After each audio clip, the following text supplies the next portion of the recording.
Eh bien, je me pose moi-même souvent la question, cela me rappelle cette blague qui s'étalait sur les t-shirts israéliens il y a quelque temps, où en parlant du Mossad, des services secrets, la phrase disait « Ma mission est tellement secrète que je ne sais pas moi-même ce que je fais ». Le rôle du rabbin est en fait une invention dans l'histoire juive, précisément des sages du Talmud, qui l'ont conçu comme très différent du prêtre et du prophète. Le prophète était un homme inspiré, le prêtre avait essentiellement un rôle rituel, il prononçait les formules importantes vis-à-vis du rite, mais n'avait pas nécessairement un rôle d'interprétation.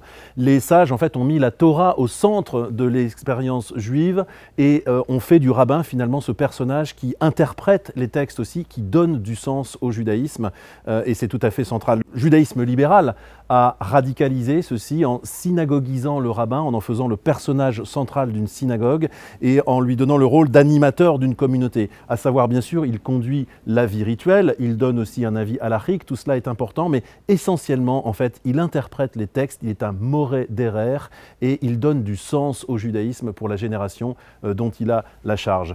Il ne faut pas sous-estimer, bien sûr, le rôle de leader du rabbin, avec tous les dangers afférents possibles. Vous connaissez peut-être ce chant yiddish où le rabbin fait tout un tas d'actions, il dort et tous les chassidim dorment, le rabbin mange et tous les chassidim mangent, mais il est un verset sans doute assez dévastateur qui dit la chose suivante: Wenn der Rebbe säuft, saufen alle chassidim, glou glou glou glou glou.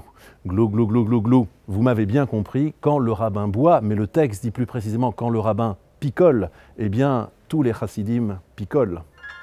Bienvenue dans nos synagogues. Chat.